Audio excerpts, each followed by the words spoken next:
Alright guys, we are back here with another Crusader build. Now this one's really interesting. A clan member showed it to me.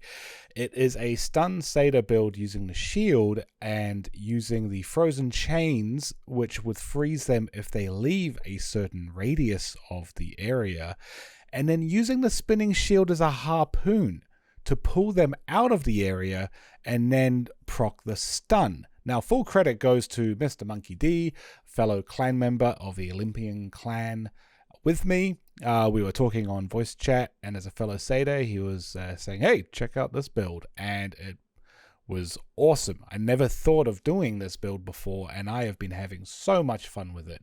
So full credit goes to Mr. Monkey D. I will link his channel in the description. Go check him out. Give him a subscribe. Say thank you for what is, I think, a really fun crowd control Satyr stun build, which is great for pulling people out of certain areas that you don't want them to be in. Let's check the build out now. The build itself is pretty straightforward. We are using Frozen Chain and Spinning Shield. Frozen Chain here on the helm, enemies pulled together. We're doing a Condemned Vortex on the chest and the pants. Pretty straightforward, basic PvP setup. Chambers of Exhaustion is the key, however. Sacred Chain imprisons enemies into an area. If they leave the area, they are stunned. On hand, we're not using. Don't worry about that. And then we're just using the Punish Block Shield because we're using the Spinning Shield stock skill set as the harpoon to pull them through and out of the radius area, proccing the stun. So skill-wise, we're using Conjugation of Light for the immunity for 3 seconds. We're using the Frozen Chain of the Legendary, which will then target an area, imprison them, and if they leave the area, they'll get stunned for 3 seconds. Now, they're not going to leave the area, are they? That's why we use the Spinning Shield stock functionality, because when the Spinning Shield comes back to you, it pulls people to you out of the area, stunning them. And then Condemned Vortex as a pretty standard PvP skill set. So let's see this in action then. So we're going to do Condemned Vortex immediately. We're then going to put the Frozen Chains into an area. Now remember, they're not stunned until they leave the area. So we throw the Spinning Shield because when it comes back, it pulls them back to you, leaving the area stunned right in front of you, ready for you to lay waste to anyone that's stunned.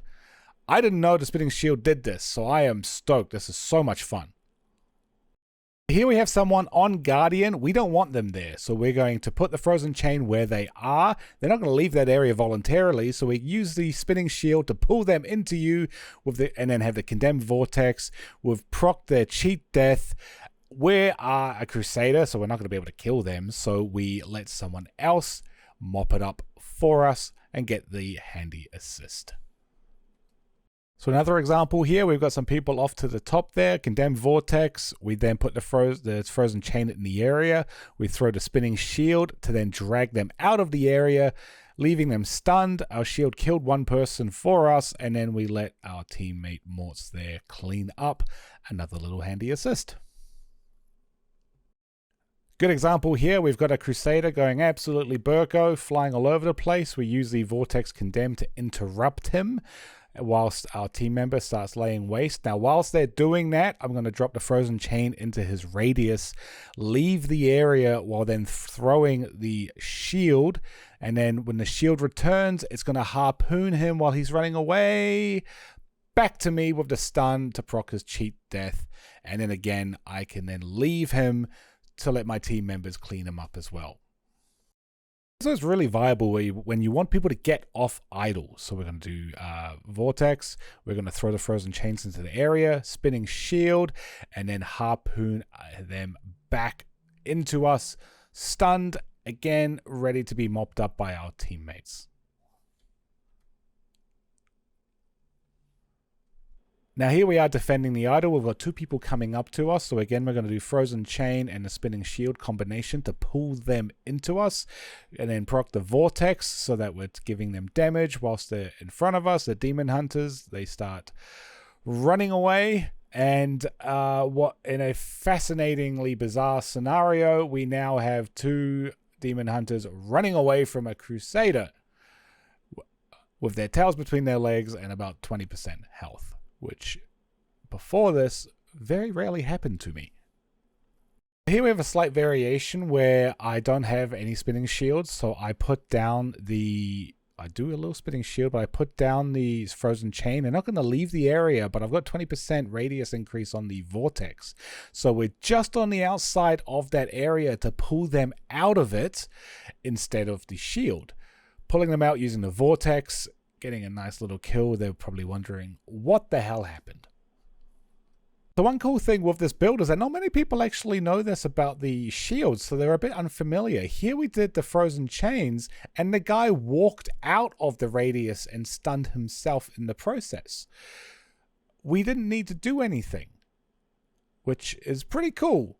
It allows you to be a little bit more mid-range because you're relying on the shield to pull them out of it, but sometimes in their idiocy, they'll walk out and stun themselves for you. Now this example is exactly where I see the strengths of this build in being a support class and getting people off idle. So we use the chain to pull them off, and then we've got a second shield, which we are then able to then flick and pull everybody off idle instantaneously. So that's the build in the nutshell. It's pretty straightforward and a lot of fun. You are a support class. You're not a tank, so you're not going to be the strongest character. But in terms of seeing people in areas where you don't want them to be, such as on a guardian or on an idol, it's a great way to throw the frozen chain to get the radius around them, and then use the harpoon method with the spinning shield, stock spinning shield, to ping them and then pull them into you. You've got the condemned vortex running whilst they get to you, so you are going to be damaging them. You should be able to proc a cheat death and then let one of your stronger teammates mop everything up for you. I'm having a lot of fun with this build. Again, full credit to my clan mate, Mr. Monkey D. We had a great time with this, especially both of us in a team and ping-ponging people between us. It was so much fun. Now, I haven't focused on the conjugation of light, but that is purely a defensive mechanism if you're pulling people into you that are far tankier than you. Proc that whilst they're in your face to give yourself a little bit more survivability. You could experiment with that slot, of course. We had some team members, clan members, wanting to use shield charge for the extra mobility. The conjugation of light is in lieu of the lesser mobility and replacing it with survivability. Now I'm using a 4-piece Baron to increase the stun duration. However, green sets, play around and experiment, see what works best for you. Let me know what you think of this build, if you're going to give it a go. Again, play strategic, play to the positioning, pull people off idle, pull people off guardian, get the cheat death procced, let someone else mop it up. Be a good support crusader. Let me know what you think in the comments. I'll see you in the next video.